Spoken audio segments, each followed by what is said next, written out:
Ladies and gentlemen, boys and girls, children of all ages, I hope and pray that you're having a safe, blessed, joyous, and wonderful night, day, evening.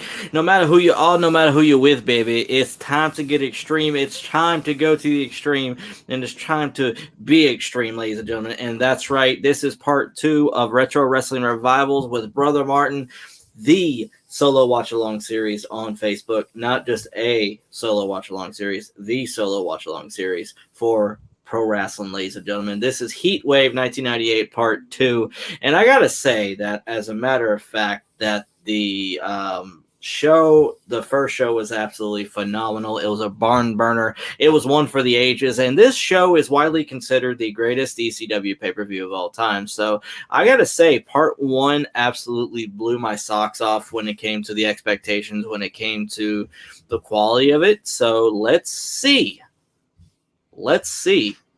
if part 2 can live up to it. So I'm excited to say this tonight.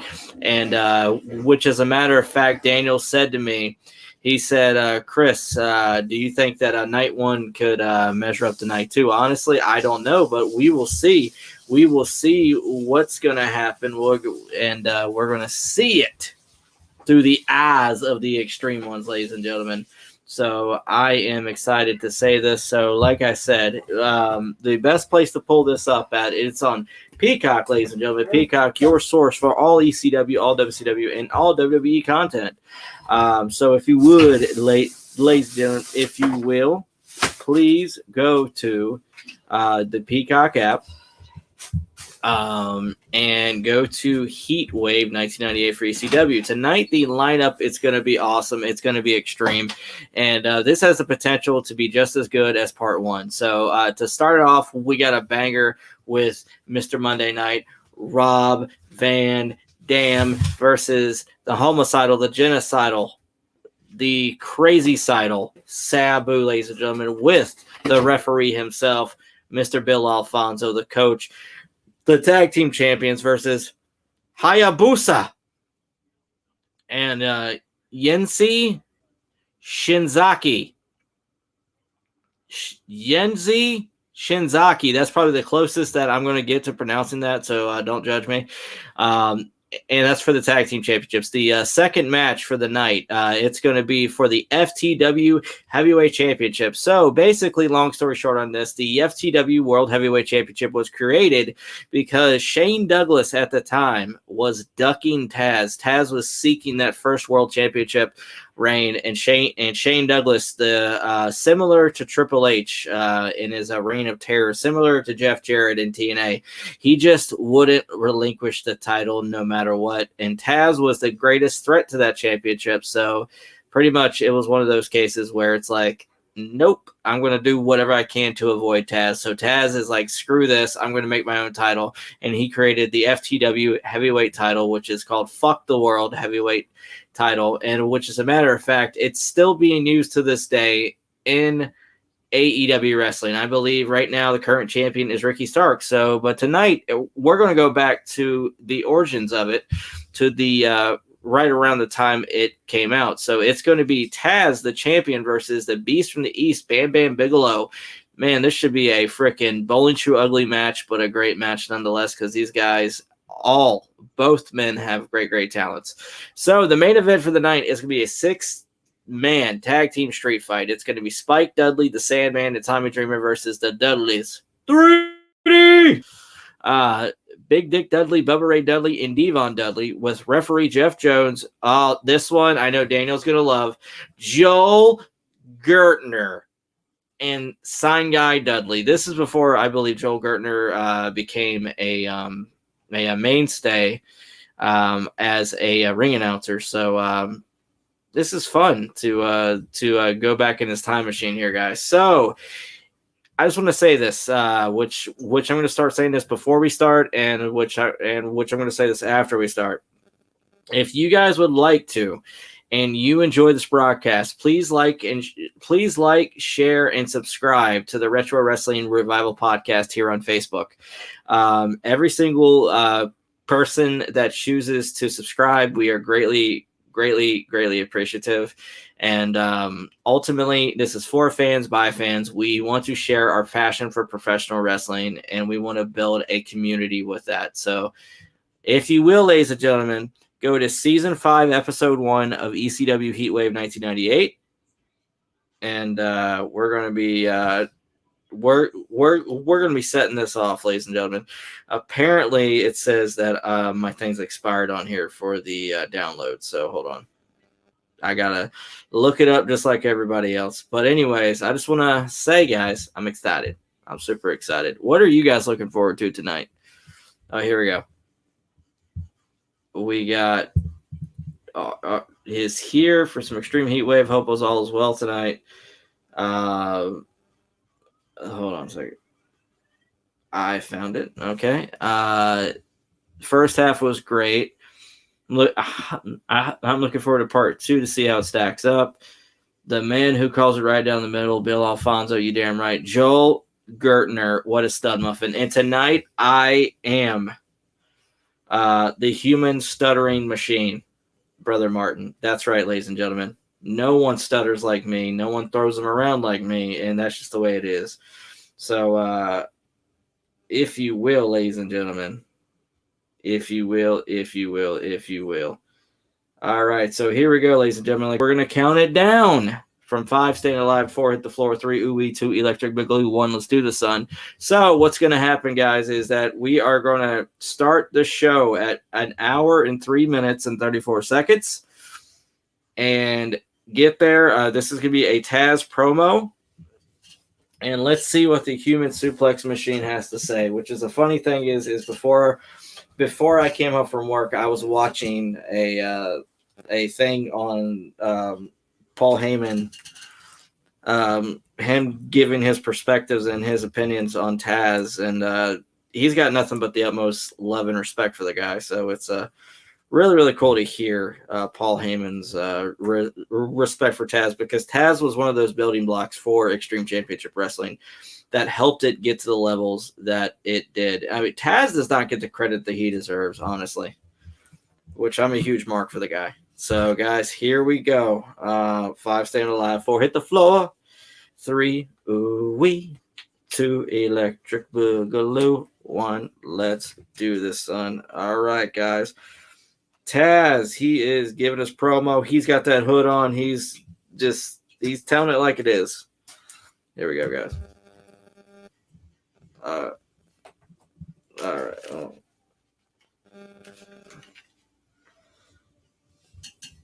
Oh, damn. Taz is calling out Mike Tyson on this.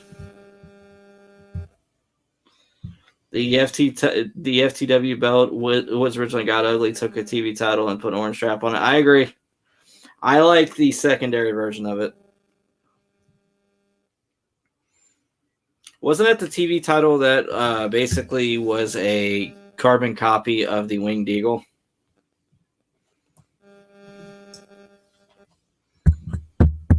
Okay, here we go.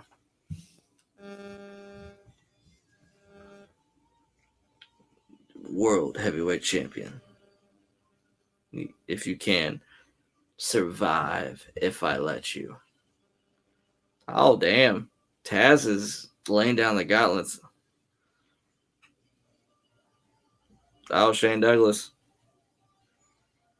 Shane Douglas is saying, this is the real world title, guys.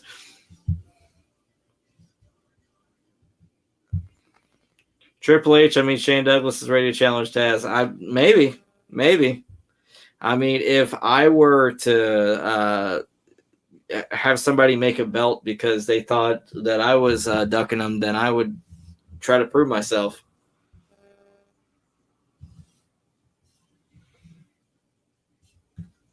Uh-oh.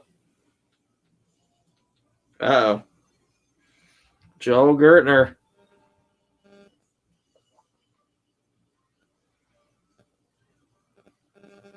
The odds are stacked in the favor of the Dudley boys. That's right.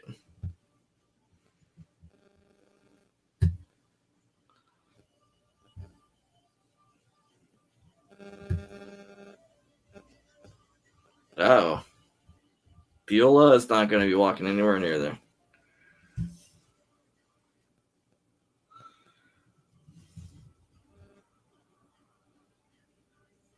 Oh, so Joel's pretty much saying, hey,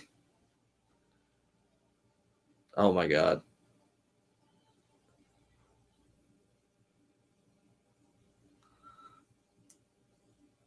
Oh my God, Bully Ray. This is just fascinating to see these promos, guys. Bully Ray saying that you can give your soul to Jesus, but your ass belongs to us.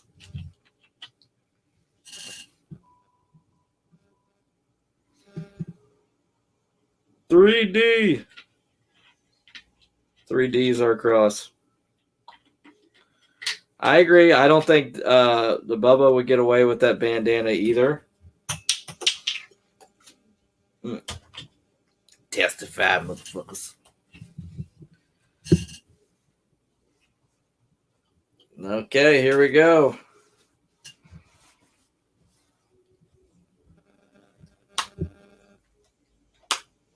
Here comes the challengers for the ECW World Tag Team titles.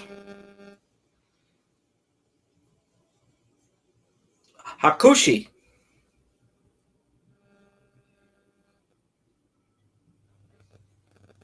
Here we go.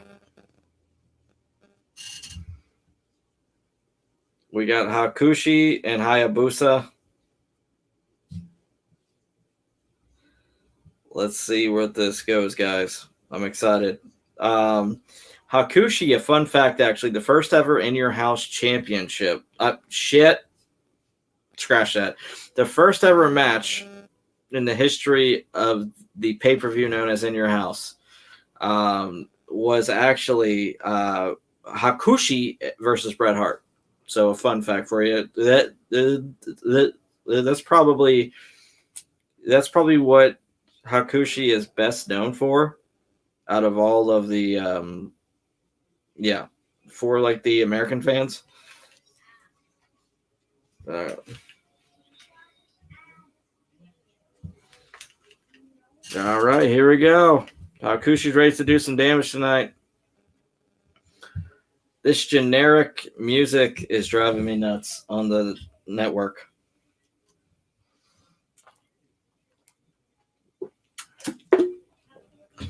And I gotta say this, I was watching Monday Night Raw, and which I'm a really, really big fan of Riddle. I think Riddle has a main event written all over him. The guy is an absolute stud. He's a star. But a lot of his stuff, I hate to say it, is directly, I'm not saying ripped off by Rob Van Dam, but highly inspired by Rob Van Dam. I try to forget anything. Hakushi, to be fair, Rob Van Dam's going to smoke him tonight. You damn right, Rob Van Dam. Absolutely amazing. I fell in love with Rob right after watching his original series of matches with Jerry Lynn. It just made me like respect him even more, and I officially became like a huge mark for him during the Invasion angle. His series of matches with Jeff Hardy, with the Undertaker, all that stuff during the Invasion angle, absolutely awesome. Oh, dude, this music is absolutely dreadful.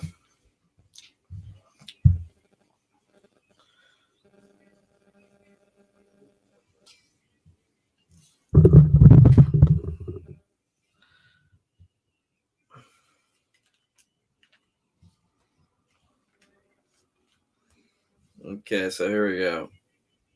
He's saying that he's a very credible threat to his World Heavyweight Championship.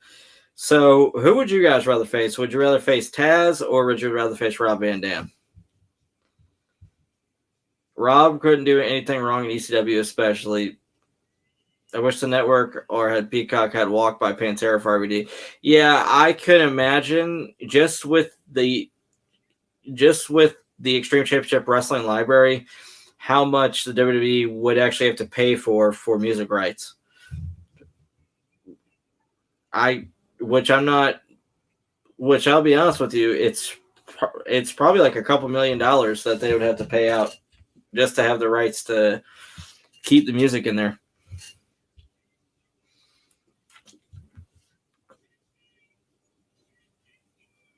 Jinsei Shinzaki. Hakushi. Jinsei Shinzaki. Say that 10 times fast. Yes. The man that calls it right down the middle, Mr. Bill Alfonso, ladies and gentlemen. This is going to be an absolute barn burner. CW World Heavyweight Champion. CW World Tag Team Champion. Bay in Bombay, Michigan. Hold on. Bombay is no Shanky, though. Nobody dances like Shanky. Oh, my God, yeah. Shanky, I don't understand. He's like a modern-day Great Khali to me. And I got to say, Crapo, that guy that was Veer, like the guy like they're pushing on Raw right now, Veer Mahan or whatever his name is. I'm not that impressed with him, but the guy has a wonderful head of hair. Television champion. ECW World Tag Team Champions. The whole fucking show. Rob Van Dam. Yep, Rob Van Dam, absolute star. The guy had star written all over him. And you talk about somebody that just all walks of life could fall in love with. I think, honestly, Rob, the kids love him. The adults like me love him. I mean, just absolutely everything. Here we go. Sabu wanted to kill Rob Van Dam through their entire partnership on TV, and I loved it. The way Rob Van Dam would dismiss him and act like he didn't care, amazing. Oh, yeah. I loved it. It was kind of like a strange bedfellows type of tag team, which is awesome because it was always like a sense of like, okay, what's going to happen this week? Like, what will they be able to stick it out together, or will they completely implode? So yeah, when done right, those types of tag teams are fantastic to watch, and these two had phenomenal chemistry. Phenomenal. Whoop. That's all, folks. Who's going to start the matchup with the champs? Boom, shakalaka. Here we go. So Sabu and Rob, they're trying to figure out, okay, like who's going to start the match? All right, here we go. That goddamn whistle. There we go. I love it. Joey Styles is saying, like, the champs barely get along. All right, here we go. Hayabusa. This reminds me of the outfit that Al Snow wore whenever he was, damn it, I can't think of the name of the gimmick. But Al Snow dressed up in something similar. Was it Avatar? I'm trying to remember the Al Snow gimmick. Avatar, that's it. Okay. Oh, wait, hold on. Daniel said something extremely funny. Veer has his own place in the Hair Hall of Fame. It took him 6 months to accept his award. Yes, but by God, you talk about hair like a lion. He's got it. Sabu.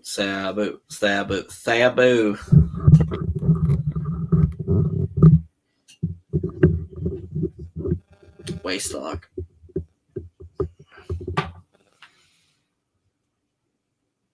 So this is going to be a fun, high-flying technical match. I'm excited.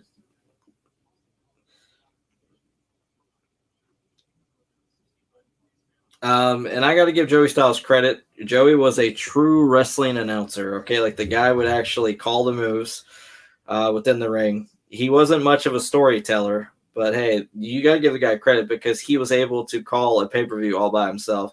God damn that whistle. I could only imagine how Rob and Sabu felt every single night dealing with that shit. Joey Styles just said, I wish Alfonso would the damn whistle. Paul E better not be bouncing checks in this match. These guys got to fly back to Japan. Oh my God, just imagine. Just imagine if the checks didn't go through.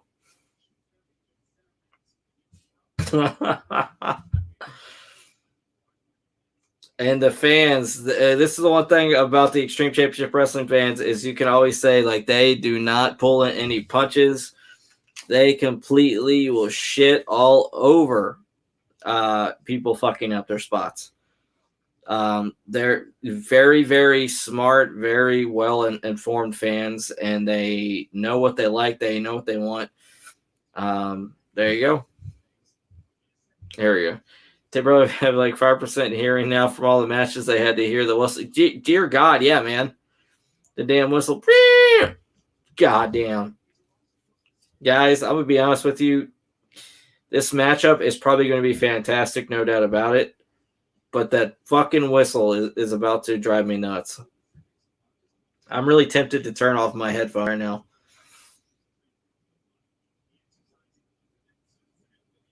Every little kick and move, he's blowing that damn whistle. Oh, my God. Oh, Hayabusa. So pretty much Hakushi's gimmick was pretty much like a kamikaze guy. So pretty much he was someone that survived a kamikaze sacrifice, and he was an angel that came down from heaven or some shit like that. Weird gimmick. Stone Cold invented what chant and wasn't even managed by Will Alfonso. Yeah. Speaking of Stone Cold, I was watching some highlights earlier, and I just want to say, do you guys think that Stone Cold could go down as the greatest of all time? Or do you think because of the lack of longevity that would hinder like the debate on that? Because the guy was hot for roughly about let's say about like a 4-year period whenever he was competing. But honestly, Stone Cold, like watching highlights from him, like the crowd pops, the interviews, everything, man, over like Rover, one of the most over wrestlers in history.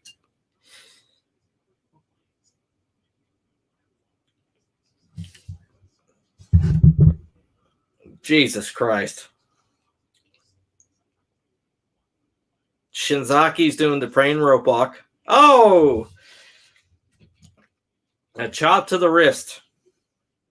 A chop to the wrist, ladies and gentlemen.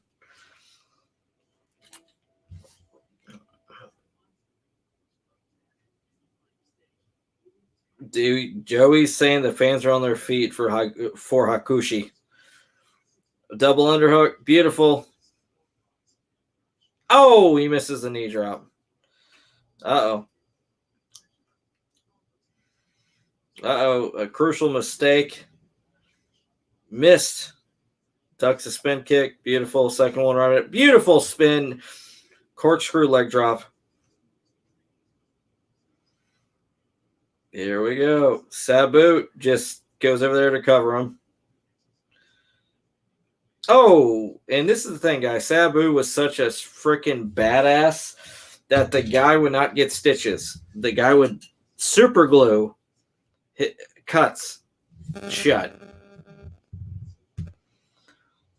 Hold on. Let's see what Daniel's got to say here. The greatest of all time in terms of crowd reaction, for sure, drawing. Oh, yeah, he's easily top notch. In ring suffered after Owen Hart. Yeah, I agree. I think the crucial mistake were those tattoos on Hakushi. I have a question. Are those real tattoos? I do not want to sound like a moron, but I don't know. So are these real tattoos on Mr. Hakushi?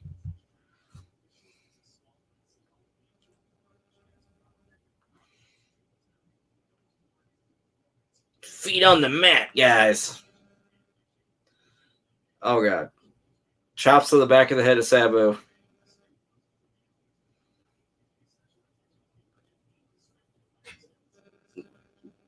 This is Avatar's Japanese cousin here.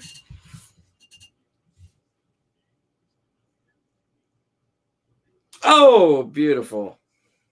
The Arabian Press reverse moonsault, fantastic move. Now they're going a side headlock on Sabu.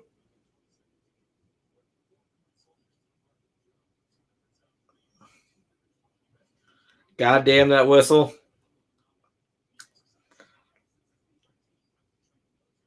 Here we go. Oh, Sabu smart enough. He wisely goes out to the floor. I wonder if he's safe there, ladies and gentlemen. Would you say that? Beautiful backflip on the other guy. Jinsei. Shinzaki, there you go. Avatar and Hayabusa should have been a team. Akushi never did anything for me. I agree. Like I said, the only thing that is noteworthy from the American perspective for me is that he wrestled Bret Hart, and that was it. And I think because Bret Hart was such a big name, that's the only reason why that I remember him. Because if it was somebody else, then I really wouldn't give a shit.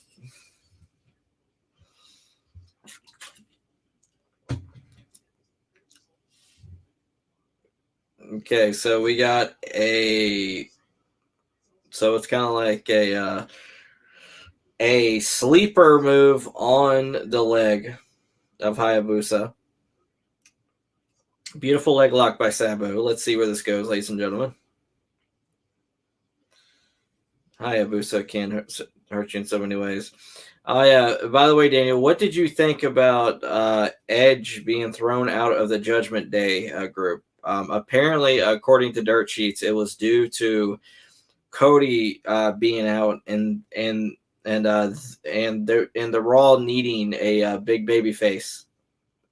Now, my thing about it is that you built up Edge to be such a freaking dark, badass character. How is this going to translate? I'm just curious. Camel clutch. Yes. Sabu, camel clutch. Where's the Iron Sheik at whenever you need it? Oh, beautiful. Flip. Kick to the face. Rob and Sabu have great chemistry. Beautiful kick by Shinzaki. Hakushi. Great missile drop kick. Beautiful dive to the top. Over. Hayabusa. Roundhouse kick. Sabu is out. There we go. Brett had a terrible summer '95. Hakushi and Yikes, I agree. You talk about slim pickings with that roster. I heard about it. I ran a bit longer with that chill. You got Cena coming back at the end of the month. Now, is Cena going to be back for a few months? Is he going to be doing like a couple programs? I mean, what's the deal with Cena? Because I don't know much about it.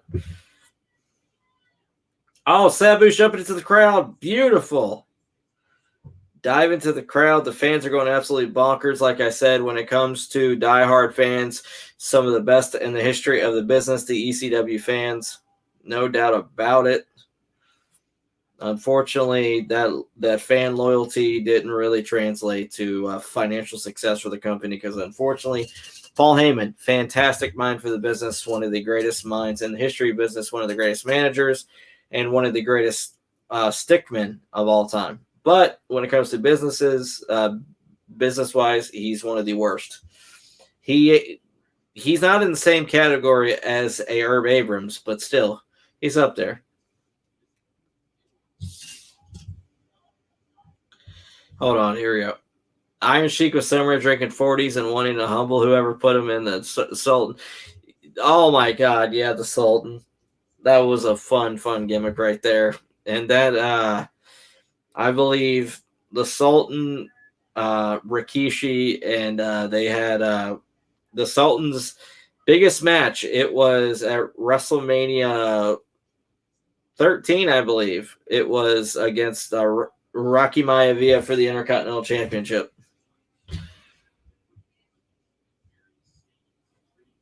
As for, I think he's coming back for SummerSlam food. I think it depends on his movie schedule. Okay. I think, honestly, the WWE, they are firing on all cylinders right now. I think they're doing a hell of a lot better than what they were last year.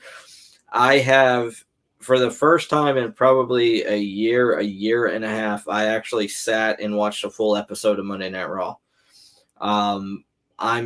They're actually putting forth effort. They're doing a great job. And Seth freaking Rollins is one of my main reasons why. Seth is doing the best work of his career, which is in terms of his character work, his match quality, everything.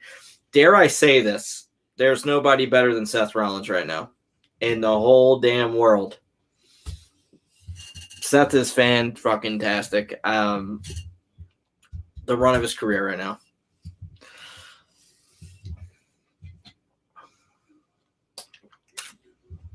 Beautiful spin kick.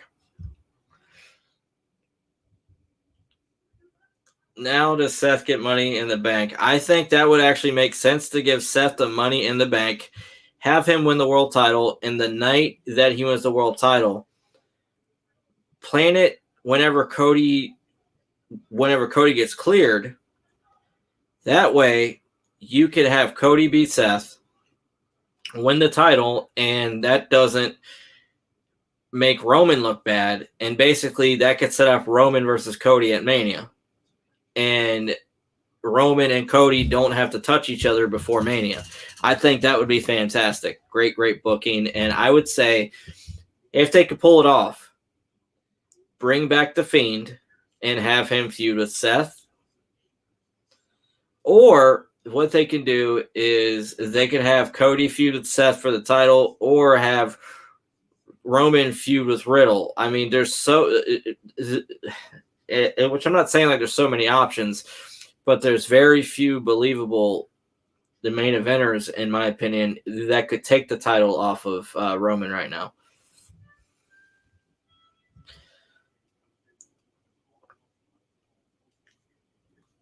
There we go. Van Dam and Sabu, they're looking for a way to put these guys out. Good match so far. This has been drawn off a tad bit too long for me, but it is what it is. Oh, beautiful Pele kick by Hakushi.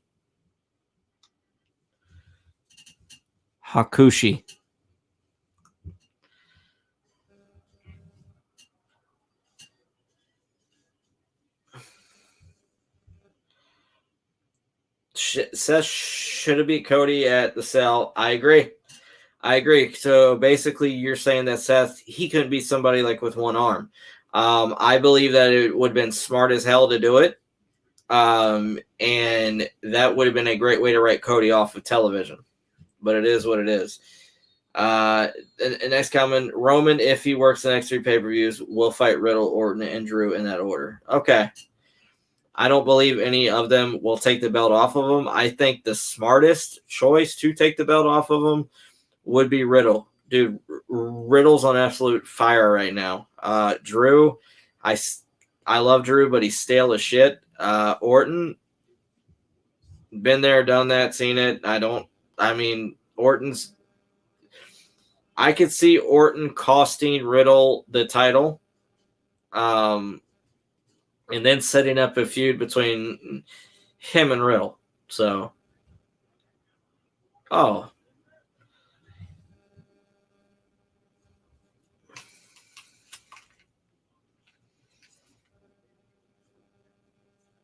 beautiful.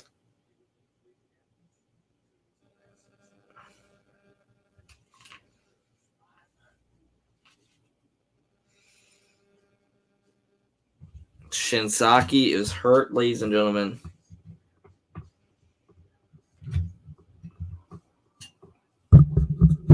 They will do what they do is best, ladies and gentlemen. Double teaming is the way it should be. It's the way it needs to be, ladies and gentlemen. I can't believe I got to say this again. Hakushi. So, here we go. Oh, here we go. Oh, there's a table in the ring, ladies and gentlemen. Good Lord. What a shot. And what I'm going to do, ladies and gentlemen, because I've thought about it, because I know I've had like a couple of you retro renegades out there. You've said to me, Chris, when are you going to be doing your weekly news show? Well, within, as a matter of fact, my next show will be the weekly news show. So what I'm going to do is I'm going to give it a shot. The Retro Wrestling Revival presents the weekly news review with Brother Martin. So we're going to do that. We're going to have some fun because there's a lot of stories going on right now that I'd really like to give my perspective and my opinion on. And who knows, I might have a special guest on. Oh, God, here we go. Hayabusa going all the way up top. Oh, he falls. He fucked up. Here we go. Uh-oh, Van Dam. Beautiful Van Daminator to the top rope. Good Lord, he's knocked out. Beautiful. Oh, Dragon Screw by Hakushi.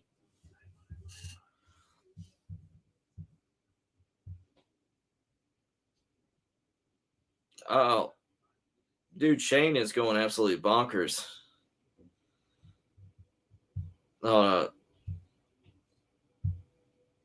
This match is all over the place, especially the last few minutes. It's not flowing for me. Daniel, which I agree like 100%. This match is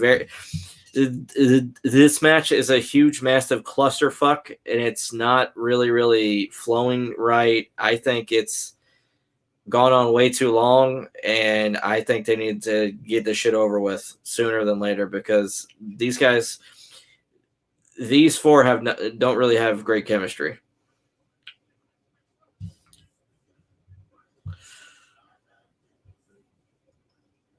It was not to be, baby. Uh-oh. Tables. That's true. That's what Shane Douglas said. One thing there's no shortage of is a shortage of tables, ladies and gentlemen. Oh, God, beautiful. I love it. Joey Styles just said Van Daminator right in the puss. RVD at this point couldn't miss, and boy, are they missing. I agree. I can't say that it's Sabu and Rob's fault. It's just these guys are just – these Japanese guys are terrible. This is the first miss of the pay-per-view for me.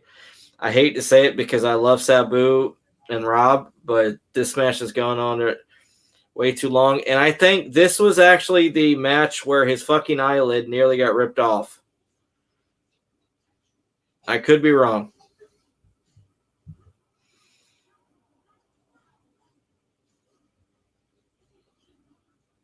Beautiful. Thank God it's over.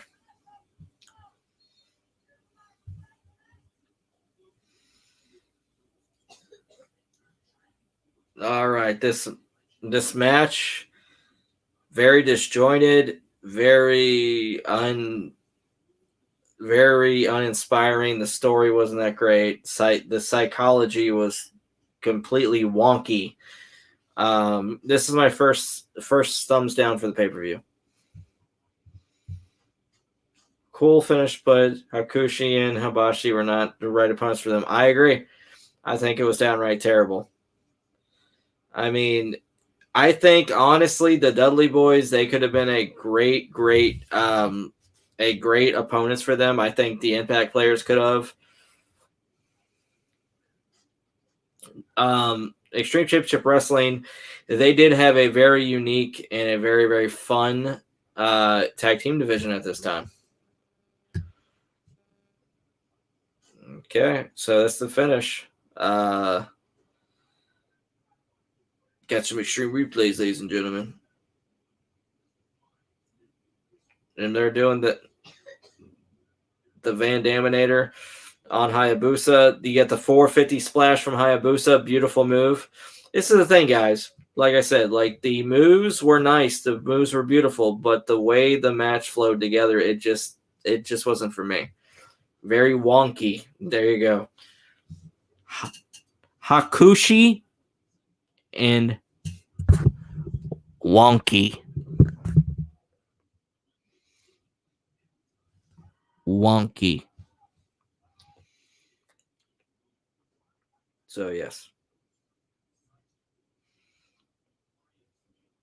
And like I said on the last show, I absolutely loved the way the stage is set up, where it's connected to the ring. It reminds me of the old school WCW.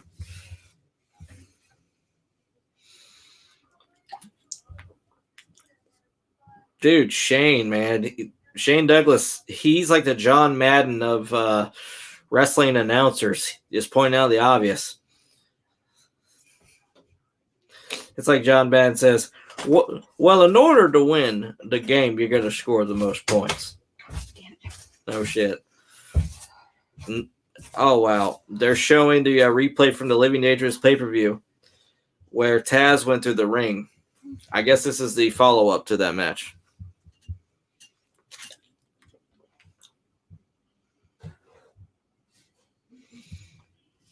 Wankushi.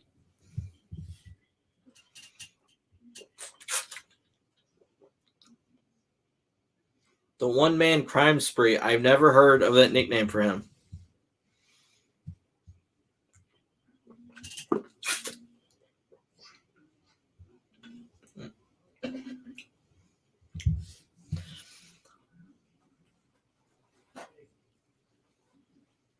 Oh!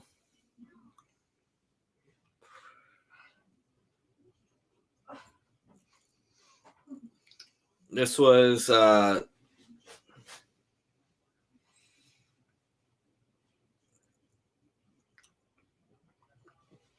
this was during the era of the triple threat. Shane Douglas, in a shoot interview I was listening to, he said there were different variations of the triple threat. He said the original, I believe it was him, Malenko, and Benoit. And then it went to Bam Bam and Candido and him. So like there was about 3 or 4 different variations of the triple threat. And then it evolved into the Revolution in World Championship Wrestling, and then eventually the Radicals in the WWF, which Shane wasn't a part of.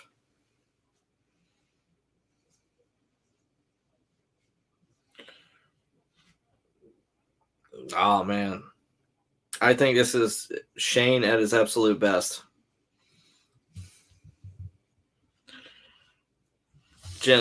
Genocidal. So for the individuals that are joining me right now, we're watching ECW Heatwave 1998, and we are at 1 hour and 40 minutes. And Heatwave, it is season 5, episode 1 on Peacock, ladies and gentlemen.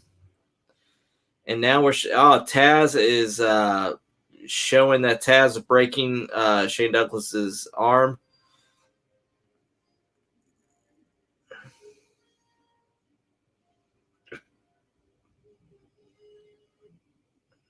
Oh wow!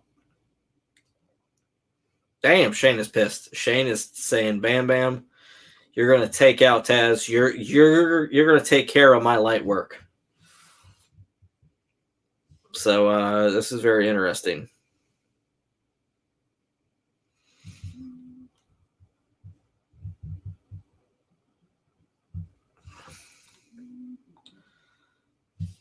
There we go. Daniel says that I love the triple threat in Extreme Championship Wrestling as Douglas, Candido, and Bigelow franchise. Well, no, wait. With Francine with them, every company needed a great group. So for the younger fans out there, the triple threat was pretty much like the undisputed era of Extreme Championship Wrestling. It was the evolution of ECW. It was, I'm trying to think here. Their version of the NWO. They were a pretty high profile group. As Shane flips out on the desk, Joey's thinking, "Why do I do these shows alone?" Yeah, this is why I do them alone. I agree. Shane, honestly, I've been back and forth with Shane, but I gotta say, like straight up, he's starting to grow on me. I think Shane, great talker. Oh man, they got like the light that says FTW, and I love this theme song. It's a variation of a War Machine from Kiss. So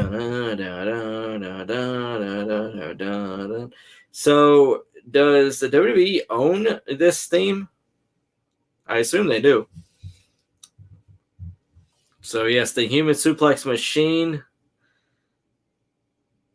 Absolute freaking awesome. I've always been a fan of Taz. I believe the guy is a phenomenal wrestler. Great suplex. A suplex artist, okay?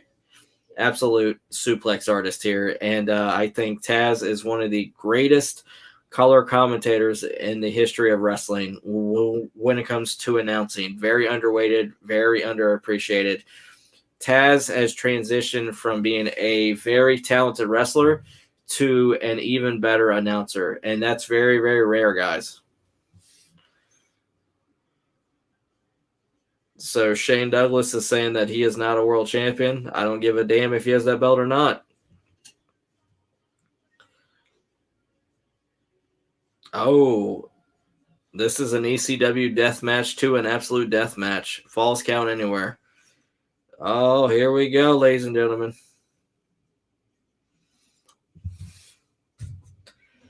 Asbury Park, New Jersey, baby. Yes. Oh, Taz Killer. Bam Bigelow, ladies and gentlemen. Was this before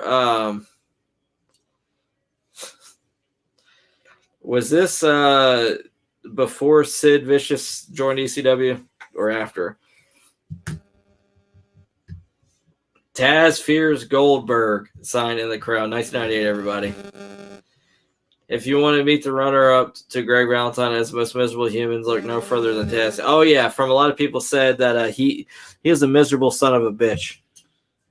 And speaking of Greg Valentine, ladies and gentlemen, I got something special that I was given.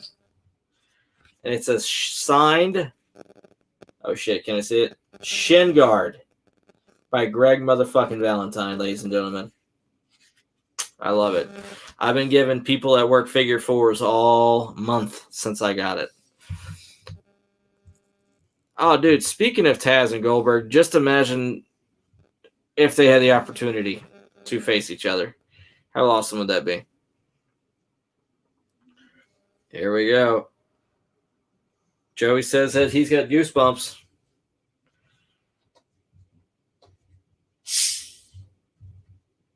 Beautiful. Power bomb on Taz. Oh, Taz no-sells it.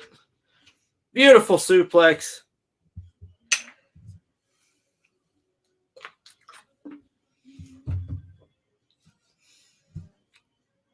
As I watch this, I just keep thinking about people that Taz has influenced. And there's nobody that I can think more of than Samoa Joe.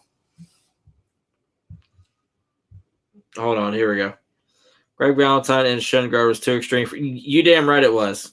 And John says, Hammer used that same shin guard on his kids when they got in trouble. Hey, dude, I'm just saying, whenever you have the Hammer threaten a figure four on you, that's whenever you straighten up. You straighten up or you ship out. It's that simple. And I would hate to be the children of Greg Valentine. The kids, they're like, hey, Dad, I got straight A's. And Greg's like, so the fuck what? Go to the store and go grab me some beer and some Marlboro Reds. Oh, God, here we go. Beautiful. Taz jumps onto Bam Bigelow. Taz gets caught. They're outside, right? Oh. Wait, was this the one where Taz and Bigelow went through the stage? There we go. John said, they also hate to be the children of the Hammer. I don't blame them, man. There's, you think being children of Donald Trump is bad. I mean, by God, the Hammer's probably 4 times worse. Good Lord, man. Bam Bam and Taz, they were beating the living piss out of each other. And, oh, man, these headbutts. And you talk about it, like I said, back in these days, these guys did not hold anything back. They would do headshots. They would do all kinds of stuff because, quite frankly, CTE wasn't as prevalent back then to the knowledge of these individuals. So these headshots were just freely given. Oh, God, here we go. Oh, they're fighting in the crowd, ladies and gentlemen. There we go. At least Trump is loaded. That's why he has a step over Greg. That's true. Yeah, because Greg probably spent all of his money on booze, cigarettes, and hookers. So I was like, I'm just saying. Because at least Trump could pay for his hookers and pay him in installments. All right, anyways. I'm sorry. I'm going to stop. All right. One more time. Look at that shin guard. Yeah, that's right, bitches. Shin guard from the Valentine. The Hammer, baby. All right, here we go. Hammer is wondering why Taz and Bigelow are fighting in the crowd. He don't want those disgusting creatures touching him. They pay to see him, but they better keep their distance. Yes, they better keep their distance. Speaking of that, me and Daniel, we're going to be going to a show this weekend up in High Point, North Carolina. We're going to be going to go see Karrion Kross, Killer Kross. We're going to be going to go see the Big Bad Booty Daddy, Scott Steiner, Mr. Anderson. We're going to be seeing Teddy Long, brother. And straight up, I can't wait to have Scott Steiner do some Steiner math on me, Daniel, which I don't know about you, my friend, but I'm excited about that. Oh, here we go.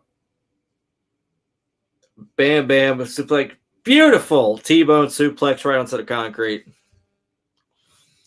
Right onto the concrete. Covering it. 1, 2. Oh, kicks out.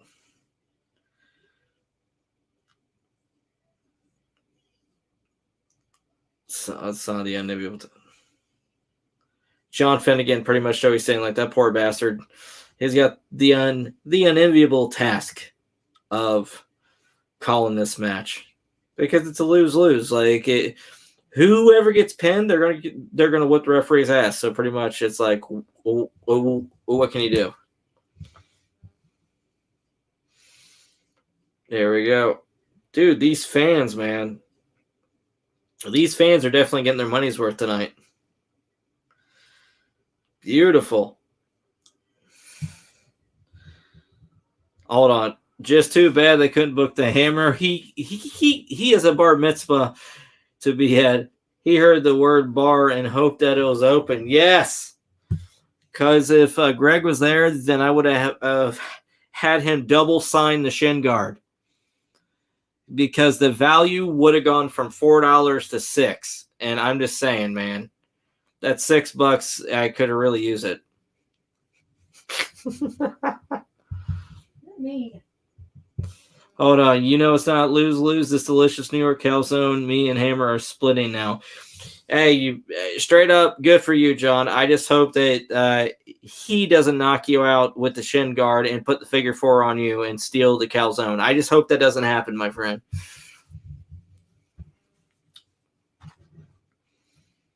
One, two. Oh, speaking of my brother John here, me and John, we got some wonderful things down the pike for you. We just got done taping something special. I'm not going to go into detail about it, but by God, once we get it to where it needs to be, I cannot wait for you guys to see it. It's a new side of us that you guys have yet to see, so I'm excited for it. It's beyond wrestling, but it's still technically wrestling because it involves somebody that's a Hall of Famer. There we go. He already tried to compromise, and I shared half with him. John, that's very smart. That's very, very smart. Because then he was going to call in the Honky Tonk Man, and you talk about the original Guitar Man. There you go. You know the game Guitar Hero? They actually named it after the Honky Tonk Man. Good Lord. Down the back of Taz. That chair shot. Dude, I swear to God, Shane Douglas, he's the John Madden of announcing.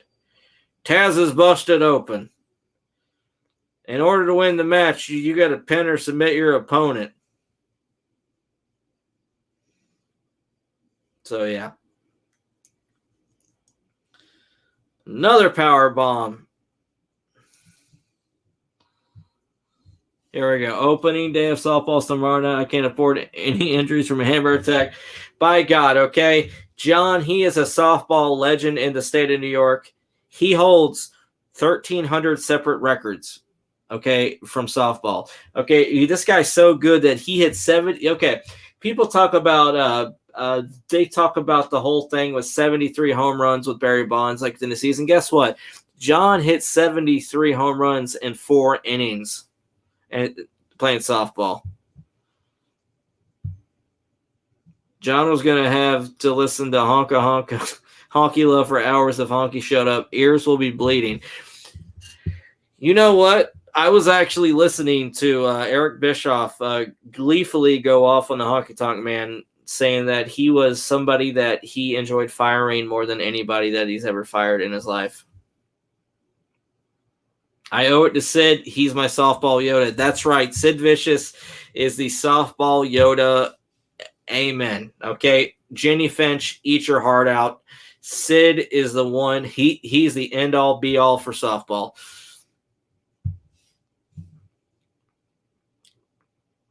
Taz's face is a bloody mess. It's actually not a half bad match, guys. Bam Bam and Taz, always great guys, always putting on good matches. The chemistry is fantastic with these two guys.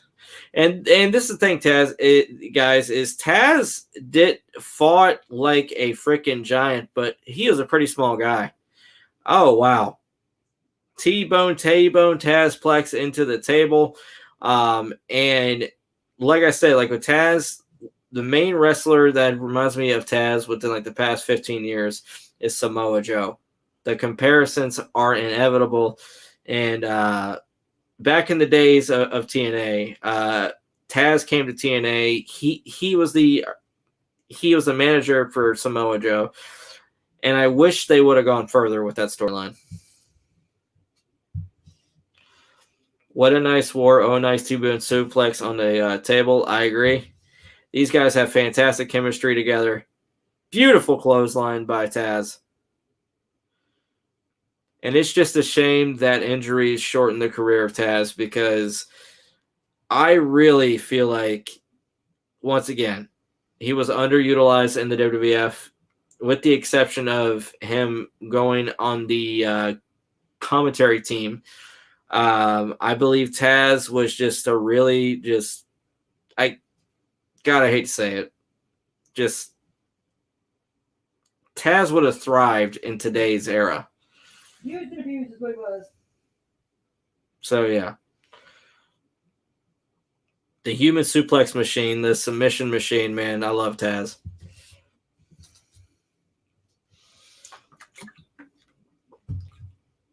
I miss Samoa Joe with the tribal tattoos on the side of his face. The amount of hours spent having to get removed. Hell yeah, dude. The Nation of Violence. Oh, God. Oh, my God. Tornado DDT through the motherfucking stage. I hope to God they landed on a mat. I hope to God they landed on a pad, because by God, if they would have landed on flat concrete, talk about severe injuries. These guys sacrificing to put on a show, I respect the hell out of them. Good match. Now, if this is the end of the match, then damn, great ending. And this is another prime example of Extreme Championship Wrestling being copied by the WWF, because remember the Big Show versus Taker feud back in 1999, whenever like the Big Show choke slammed Taker through the ring. I think it was May of 99. Guess what? Don't tell me that it wasn't inspired by this. Just saying. Shane Douglas is freaking out, saying, "Don't just stand there. Go see if Bam Bam's okay." This literally, the floor looks like it's fucking construction paper. It's ECW. You knew that they weren't able to afford a mat. Yeah, that's true. Oh my God, Bam Bam. Bam Bam's the first one to get out, ladies and gentlemen. Can Taz get out and finish the match with Bam Bam? Holy shit. Taz gets up like it was no big deal. He's got the Taz mission on Bam Bam, and Bam Bam taps out, ladies and gentlemen. Great finish to the match. Good match. This definitely makes up for the last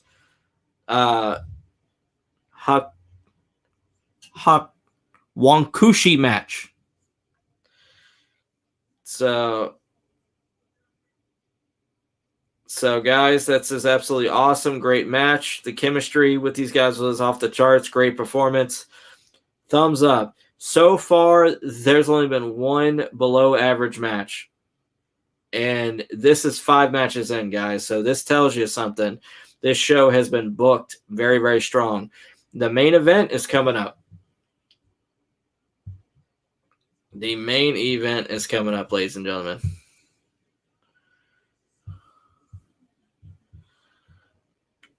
Okay, so it's Spike Dudley, the Sandman, and Tommy Dreamer versus the Dudley Boys, Big Dick Dudley, Bubba Ray, and Devon with referee Jeff Jones, Joel Gertner, and sign guy Dudley, guys. This is going to be a freaking wild main event.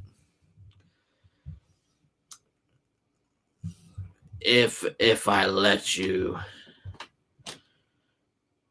Now that's a hell. Oh, God.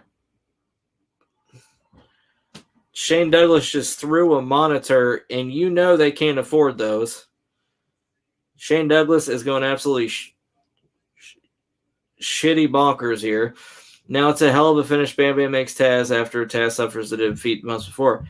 That's strong booking and putting one another over. And this is the thing, is this is a great example of being put over even in defeat. Bam Bam looked amazing even in defeat, and Bam Bam did not lose an ounce of credibility. That's like the Hell in a Cell pay-per-view. Hell, my wife, she's a casual fan. She even said that it would have been smarter for Cody to lose to Seth, and it still wouldn't have made him look bad. So it made the Monday Night Raw last night look very, very awkward when it came. I had a really hard time watching that. God, I did. When it came to Seth freaking hitting Cody like with a sledgehammer to put him out, then it's like, why not do it in the pay-per-view? But it is what it is, ladies and gentlemen. We got one match left.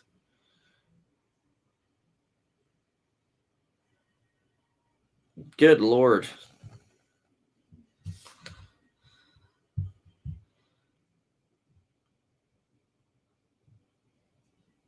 Here we go, the Dudley drop. So pretty much Beulah's neck got broken. Beulah's neck got broken, guys, by the dastardly Dudleys. So let's see where this leads.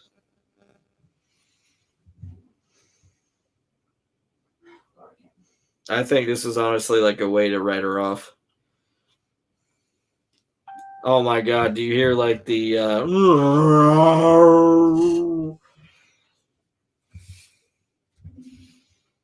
That's how I feel whenever I have extremely violent bowel movements. Correct.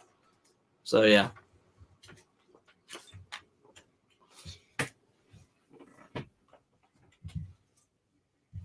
Jesus Christ. Do that, baby. Hold on, I'll get a minute.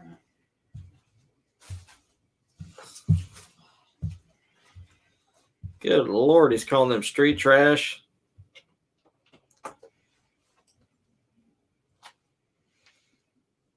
Good Lord.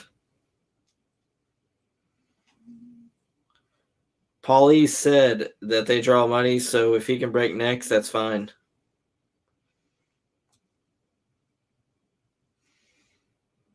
Jesus Christ. Joey. The language. Shane had enough of doing commentary. He's like, boom, and he threw the monitor. Bye-bye. Joel Gertner, the sexual intellectual.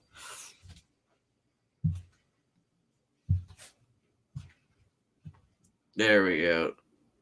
Okay, so you got sign guy Dudley. He's got a leg brace on him.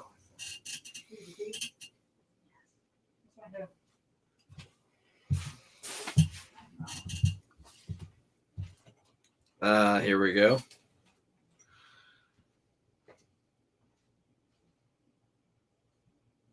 Judge Jeff Jones, he's coming out with a doll of Beulah. And the Dudley boys, Bubba Ray and Devon. We got Bubba with the with that wonderful bandana that's completely offensive towards a complete race of people.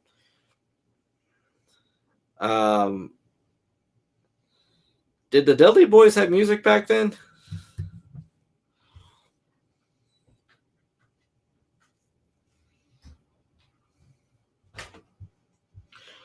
Poor sign guy. He never did anything to anyone. I agree.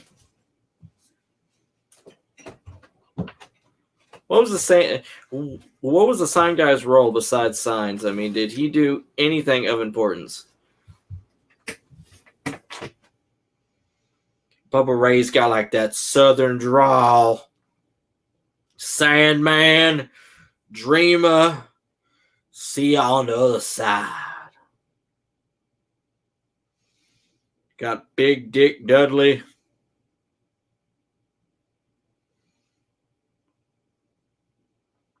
Whatever happened to Big Dick? I mean, Big Dick Dudley, he just basically fell to face earth. Or because I know he passed away, but like, was that why? Is that why they literally?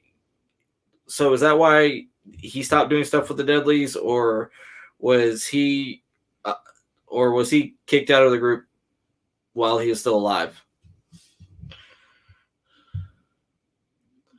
Nope. That was literally his only thing to hold signs. I gotcha. You talk about heat, ladies and gentlemen. People talk about Maxwell Jacob Friedman like with heat. No offense, with all due respect, it's nothing compared to the heat that the Dudley boys got in ECW. These guys had batteries thrown at them. They had people that literally want to come through the crowd and stab them. They pissed people off that much.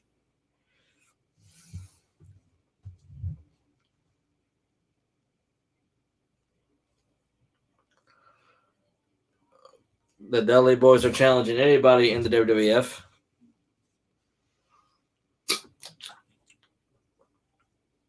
ECW.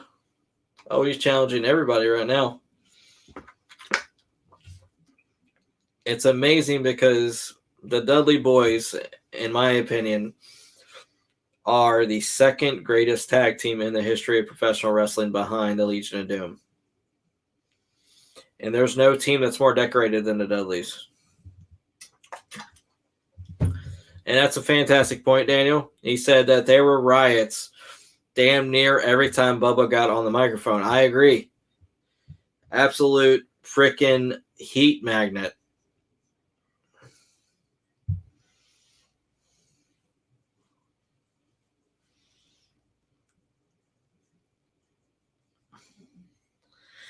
You know what I'm thinking? Do you think the Briscoe brothers ripped off this version of the Dudley Boys with the way they act?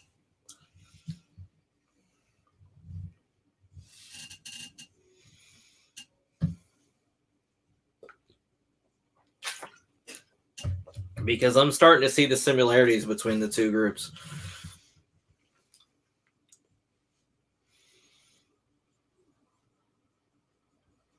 You're going to need that crutch when the Dudley Boys are done with you.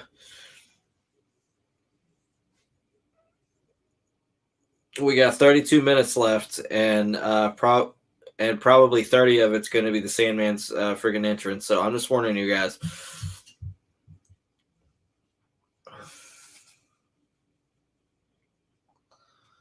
What's that?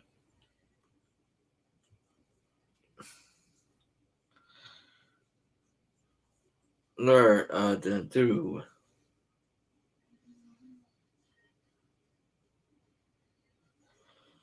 To testify. Testify. Oh, my brother.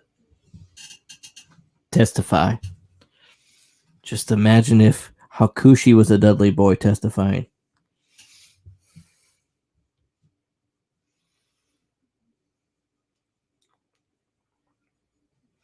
It's just you, Joel. Well, well.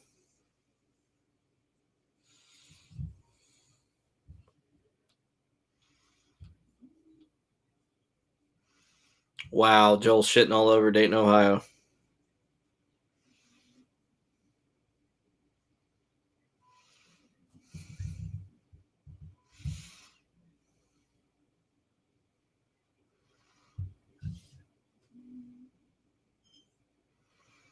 Jesus Christ.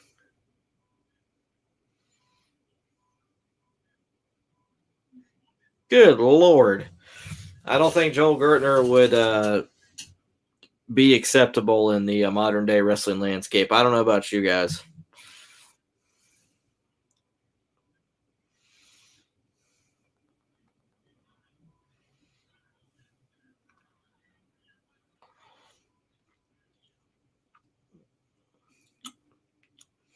The extreme official, Jeff Jones. So Jeff Jones went from being a referee to being a part of the Dudley Boys to being the manager for Mike Awesome, I'm guessing.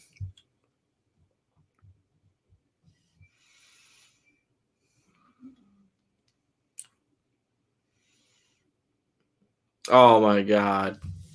They were shitting all over Beulah.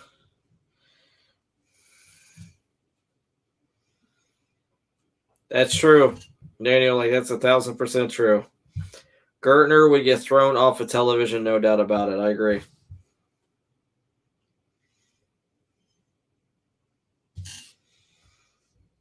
A ruptured rectum? Really? Ah! Ah! Chris, big game. Hear me? A deviated septum, okay. What's it? Big James. Oh, Uh-huh. I gotcha. The innovator of silence, sign guy Dudley.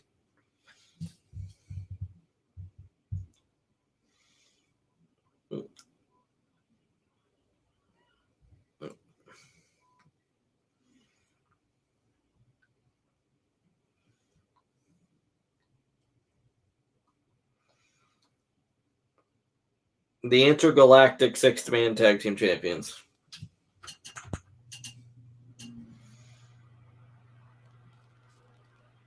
The Twisted Steel sections of Dudleyville. I agree. Joel is fantastic. Dude, just imagine if the WWE hired him full time. I think that he would have been fantastic. I mean, don't get me wrong. He would have to censor himself and calm down his gimmick, so to speak. But the guy is really, really good. Great talker.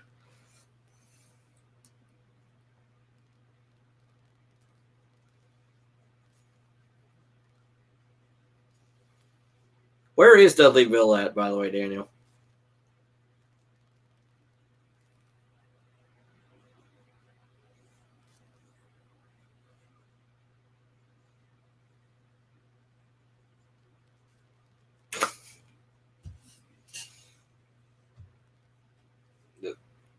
I didn't say Stud Muffin says.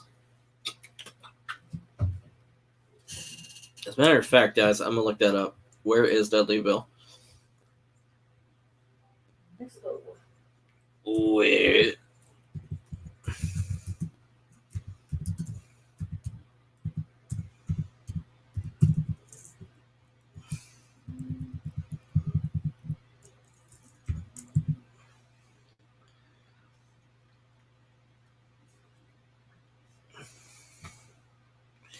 Actually, guys, there is a real Dudleyville.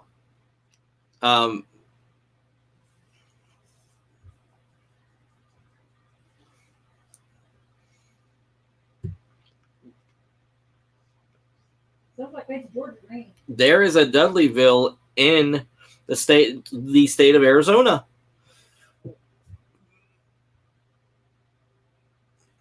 No, it's not near Intercourse, PA. I don't think that. All right. All right.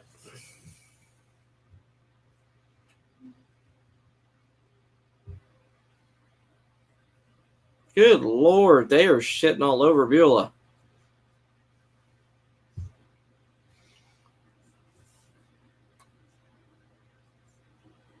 These promos, okay, Joe, like we get it, buddy. Come on.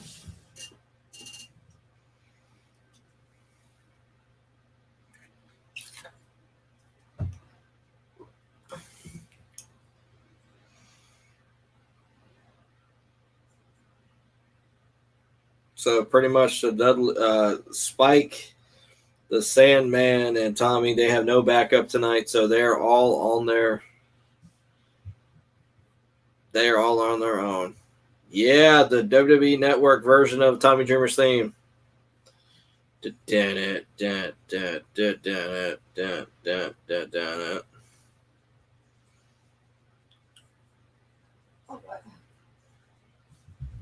Yeah.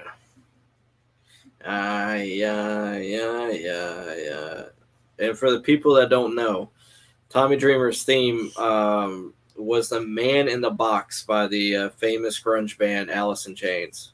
I encourage you guys to check it out. It's a really, really good song, and they're a fantastic band. One of my favorite grunge bands.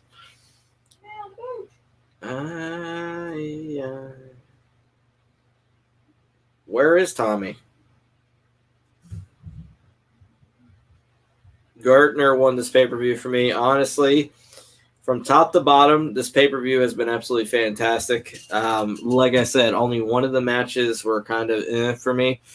The show from top to bottom, from the character work to the psychology to everything. Excellent. Now I see why many people consider this the greatest pay-per-view in the history of Extreme Championship Wrestling. And the thing about it is that this is a prime example of when all the stars align, what could happen with this company. And many people would say these wrestlers were kind of like the outcast. The Extreme Championship Wrestling was the land of the misfit toys, where like the unwanted wrestlers went to go play. Well, guess what? When they played it right, whenever they put it all together right, they were able to put together a fantastic show, and this is a great example. And this right here is a pay-per-view that I would put up against any WWE pay-per-view during that time. Any World Championship Wrestling pay-per-view during that time. Heck, I would put this up against any recent AEW pay-per-view. Because it's not all about having 5-star matches. But it's not just about that. But about having great character work, great stories, great psychology, and you giving a shit to why these wrestlers are fighting each other. That's ultimately what it boils down to, ladies and gentlemen, is caring about what's going on. Why are these guys going at it? What is it that's causing these people to have their animosity towards one another? It's not just about flippity floppity fucking floop. Okay? Just gonna let you know. That's the truth. And that's what I gotta say about it. Here we go. The boys went to Home Depot for these ladders match before the match. Hell yeah, they did. I wonder if Mike Awesome woke up during this match while he was in the hospital. I don't know. Maybe. And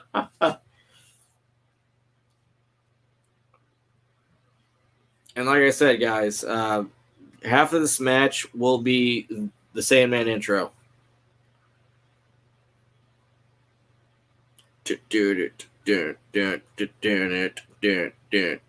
So, like, Sandman already busted open. The match hasn't even started yet. The guy smashes beer cans off his head. Now, the thing about it is, you talk about CTE. I'm just curious to know, how many concussions do you guys think the Sandman got from beer can smashing?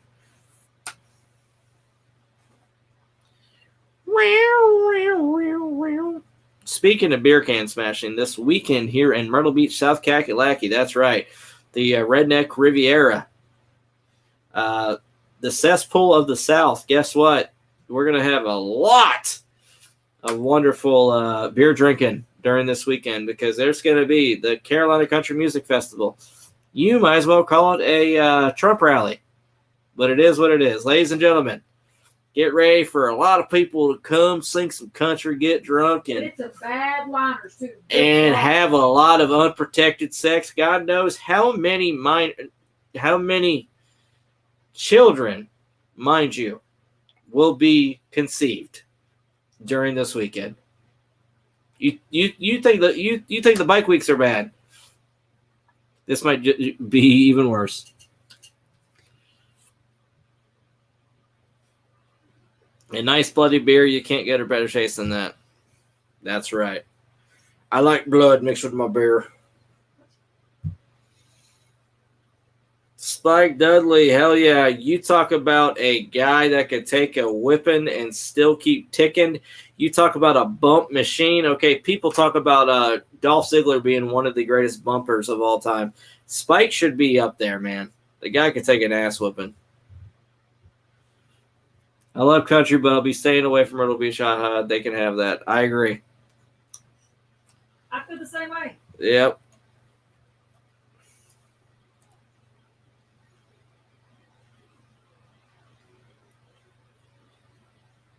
And for the people that don't realize it, the Carolina Country Music Festival here, you have to pay $300 just to get. You said $4? Now, yeah. Okay, so it's $400 for general admission for a 3-day pass. And so let's say that you just want to go see like 2 artists on like one day. Guess what? You still have to pay for like a 3-day pass.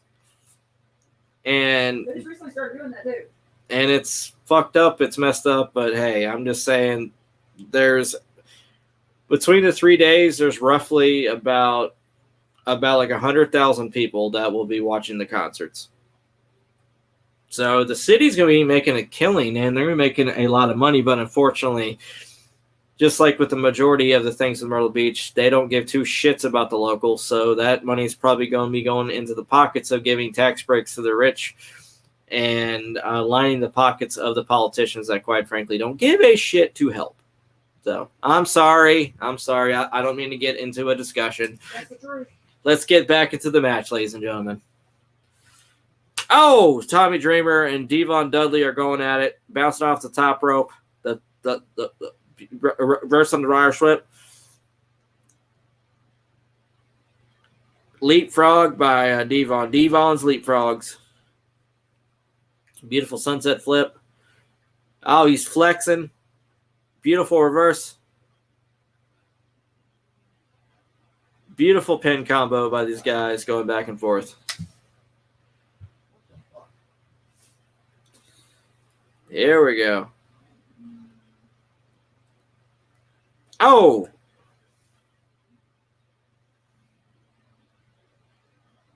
Beautiful. He puts him on the top rope. Oh, beautiful neck breaker off the top rope. Tommy Dreamer to Devon. Brother Martin hitting some extreme truth on this Heatwave viewing. Yes, I'm very passionate when it comes to the place I live at. Because this is the thing, is that I figure it out. And I figure this, you figure this, we all figure this. That if you work hard, you bust your ass, and you pay into the community for it to prosper and grow, then you should be seeing a return on that, which unfortunately we don't. Like nothing. Nothing. So, yeah, but it is what it is. Roads are nothing. So, yeah. Most cities, like the wonderful city of the Steel City of Pittsburgh, my version of heaven on earth, you can tell 400,000 times over that our tax dollars up there go towards benefiting the people. And that's the way it should be. Oh, beautiful crossbody by Spike.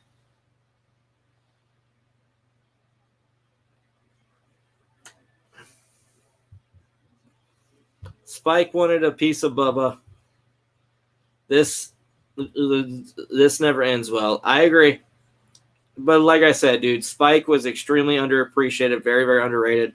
And he deserved every single bit of that cruiserweight title run that he got back in 2004.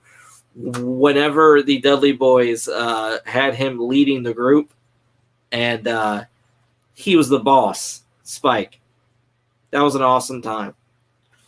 This was before the Dudley boys left the WWE in 2004.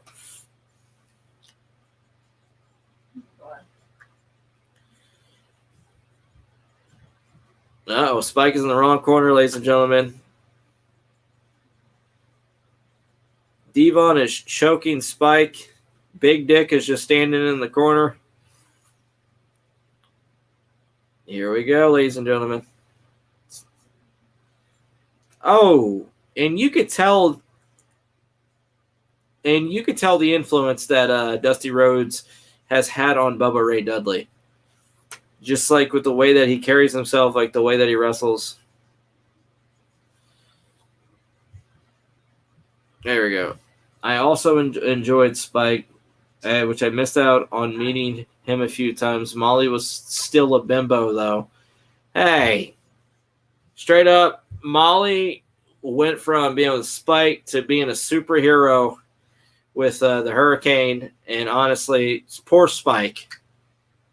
Poor Spike got left at the altar, man, for a fucking superhero. I'm talking out of my ass, by the way, guys. I just want to let you know that.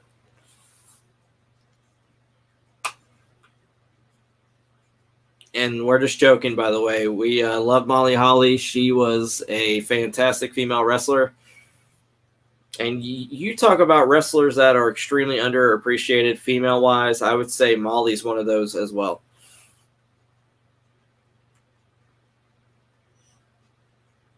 Because within an era of, ooh, look at me, look at my titties type of wrestling for females. Because with all due respect, back during the Molly Holly era of wrestling, she was a female wrestler's wrestler during an era of bikini contests, bra and panties matches, and paddles on a pole matches. Paddles on a pole? What's that? So, yeah, it's basically where the winner of the match, they grab a paddle right off the top of a pole, and then they spank their opponent. What? So, yeah. That's weird. Molly was one of the few respectable females within that era. I would say her. I would say Victoria, Mickey James, Jazz. I would Trish, and a few others. I don't know about a few of them other people. Molly was terrific, but getting called a bimbo enabled Spike to main event a SmackDown against Austin. Oh my God, yes. Was that the one where Kurt Angle broke Spike's ankle?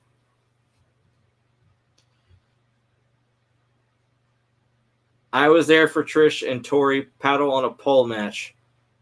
5-star classic. I'm sure it had a lot of ring psychology in it. All right, so we got Big Dick and Sandman in the ring. I wonder how many drinks the Sandman has had before the match. 20. So, Big Dick snatches the Sandman, takes him outside. They are outside. They're right by the fans. They are in the corner. So, Joey Styles calls him the Grizzly Bear, the Big Dick.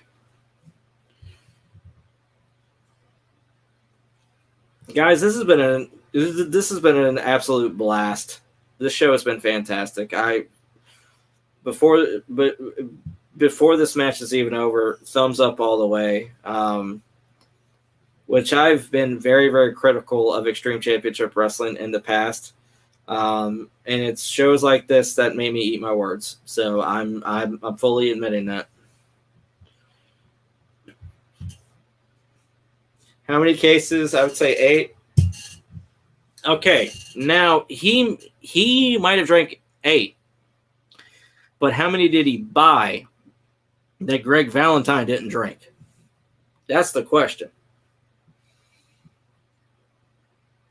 So there we go. Oh God, the cameraman's getting out of the way. Beautiful clothesline that looked like a car wreck. Sandman was never known to be a technical savant. So, yeah. Beautiful. Straight right hands by Bubba Ray Dudley. Misses. Good Lord, somebody's screaming. This is just a fun brawl, guys. I love it. Sandman freaking a Frankensteiner off the top rope. Speaking of the Frankensteiner, like I said, me and Daniel this Saturday, we're going to go see the originator of the Frankensteiner, better known as the Hurricanrana, better known as the Frankensteiner, the one that invented the move, Scott Steiner, baby. So I'm excited. I can't wait to get some Steiner math thrown on me. Here we go. Greg goes 24/7. He drinks even in his sleep. How dedicated to his... He is, man. Craft beer, actually, is his choice. Good God. Spike just jumped off the top of the ladder right onto the guy's excellent spot.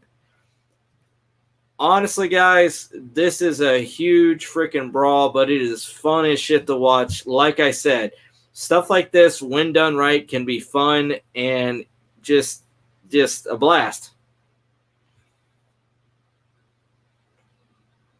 Here we go. Oh, Sandman puts the ladder on top of him. Is he going to do the Santon bomb? Oh! The Santon bomb onto Devon. Good Lord, Devon is selling like a man that's on fire right now. Guys, this match has been fantastic.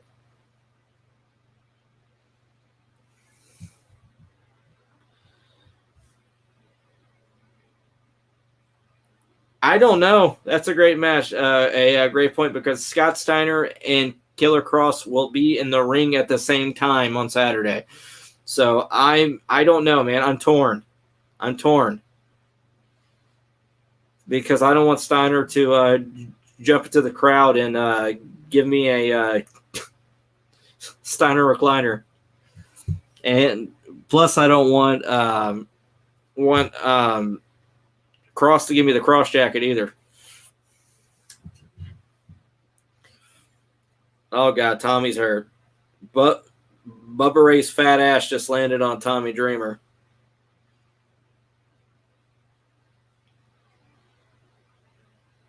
Uh-oh, the acid drop. Beautiful. Dudley dog acid drop, whatever you want to call it, ladies and gentlemen. Great, great move. Devon makes the save. This has been an awesome match, guys. Oh, Spike gets slammed on the ladder.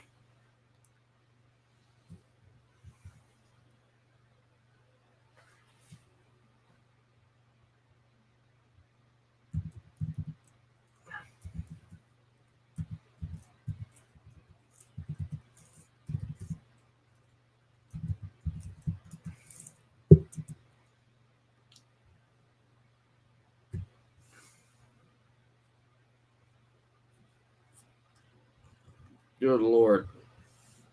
Spikes to help out, baby. The tide has turned, baby.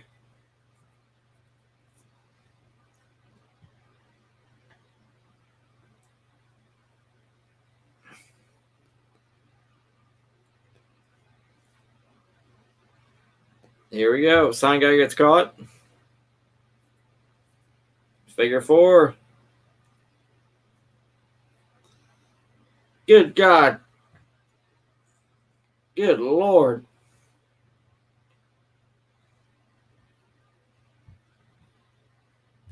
The sellout referee, that's right.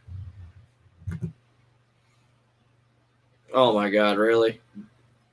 Jeff Jones mocking Tommy Dreamer. Is Tommy going for the beautiful pile driver, baby?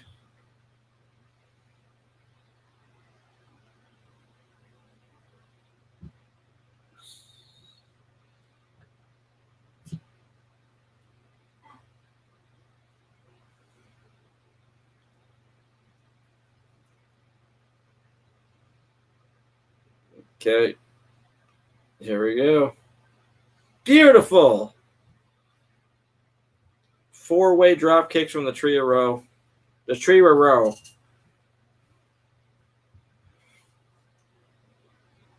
Keep your hands off Gertner. That's right. Don't you hurt her, Frankfurter. Don't you touch Joel Gertner.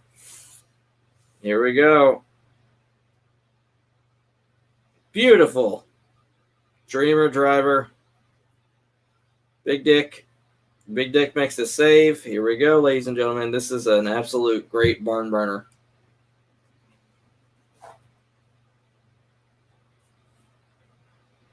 Joey Styles says that you watch Monday night in that room, and that move like will be named something else. Oh, big dick bomb. The big dick bomb. Here we go.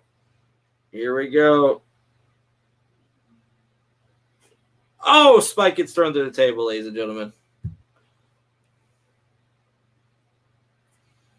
Oh, good Lord. Sandman is smacking the crap out of Big Dick. Headshot to Sandman. Good Lord. And he threw that damn chair at him.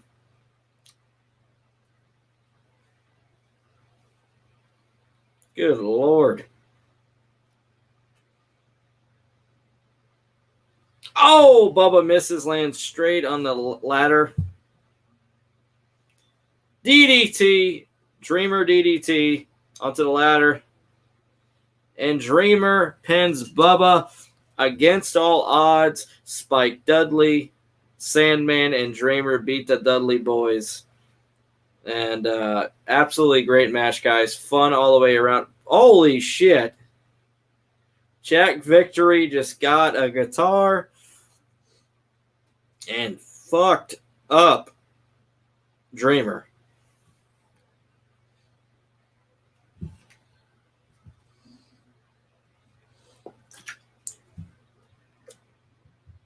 Hold on. Raven taught Dreamer everything he knew about DDTs. I agree. The two greatest wrestlers to ever do the DDT, and I would love for somebody to debate this with me. Jake the Snake Roberts and Raven. Oh my God. New Jack, man. You talk about a hardcore legend. Holy crap. This is all hell is breaking loose, but in a fun way. This is a great way to go out on a pay-per-view because this is going to get people to thinking, holy crap, what's going to happen on the next television show?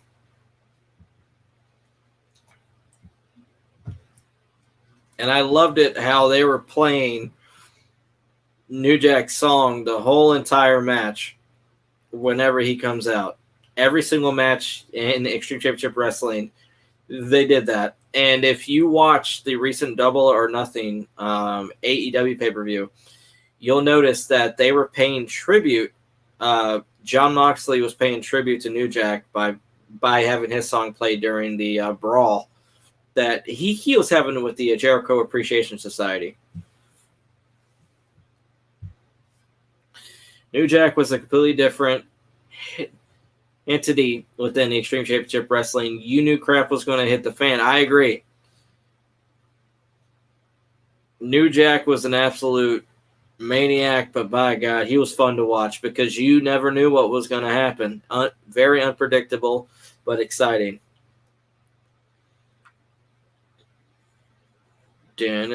For example, the mass transit incident. For the people that don't know what I'm talking about, Google it.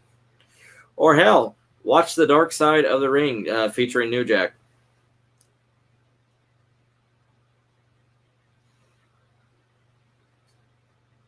I wonder what song this is that they have to cover up the Natural Born Killer song.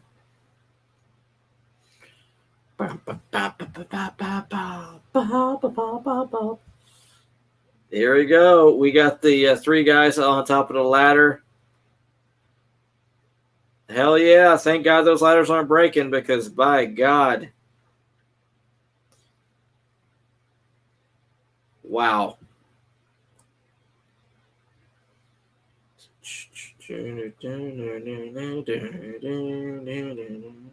This is how you put on a show, guys. Top to bottom, excellent, excellent show. What a visual to end such an amazing show. I agree.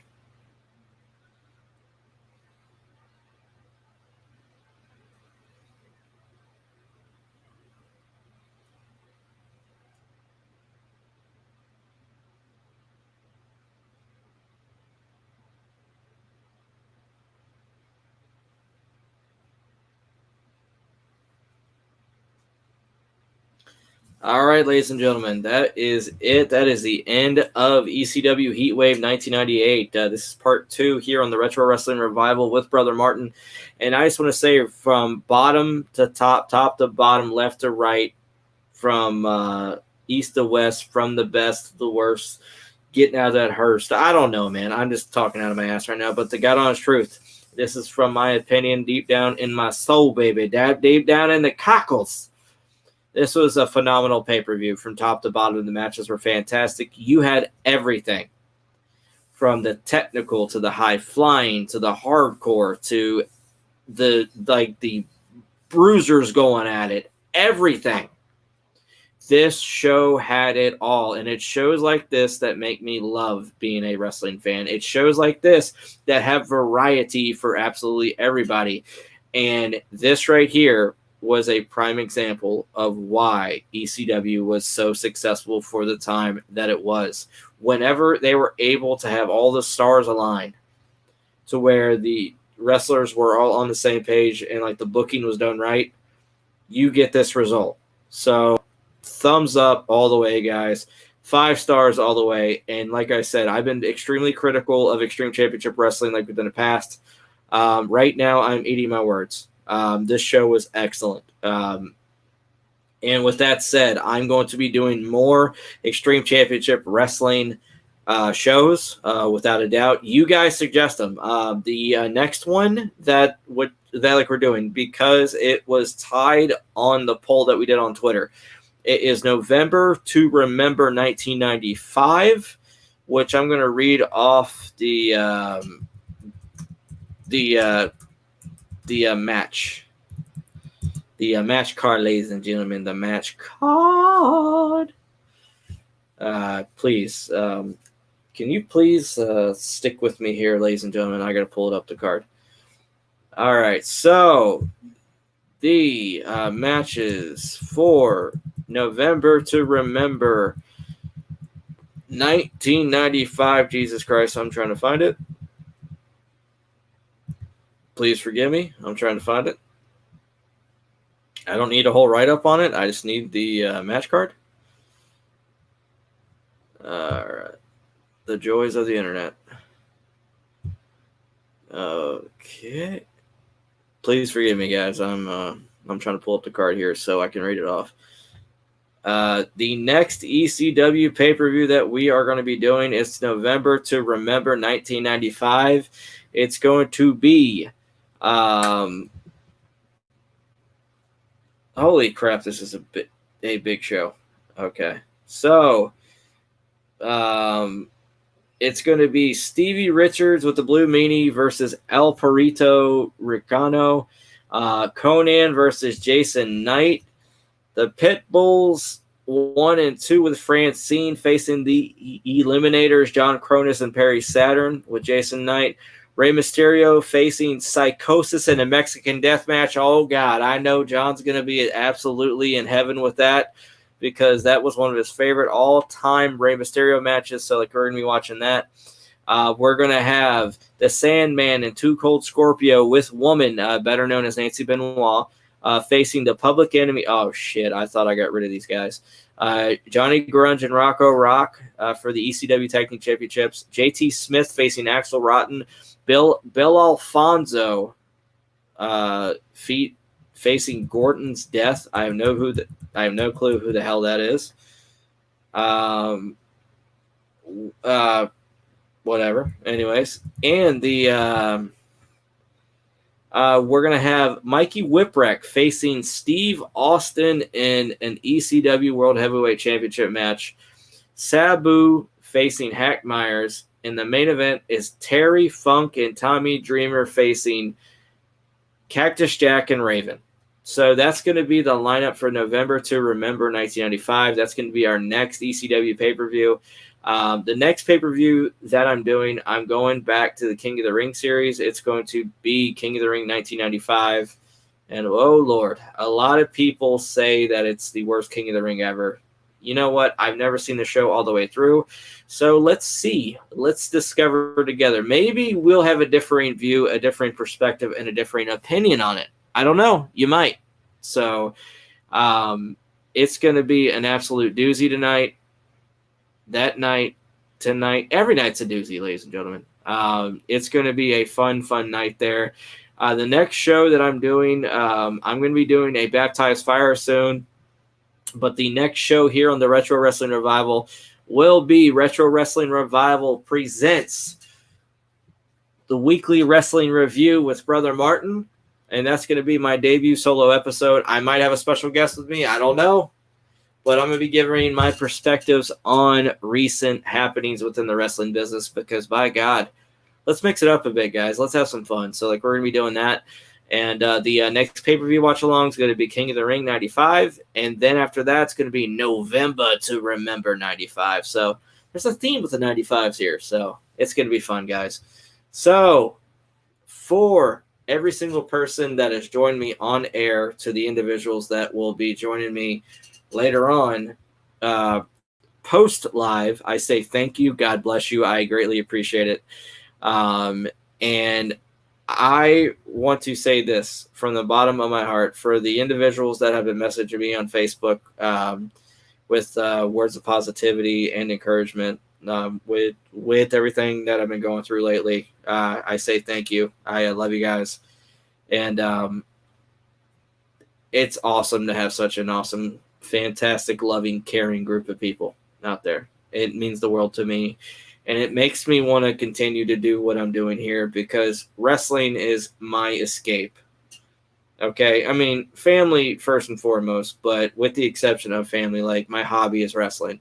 So it means the world to me to be able to watch wrestling with you guys and to be able to just get my mind off of everything for at least a couple hours a week.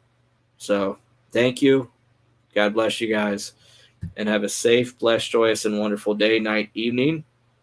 And please don't forget to like, share, and subscribe to the Retro Wrestling Revival here on Facebook. We have over 900 followers. Me and John, we are oh so grateful. And to the individuals out there that keep messaging, when's John coming back? Guys, sooner than later, I promise. So just hang in there. I love you guys. Peace.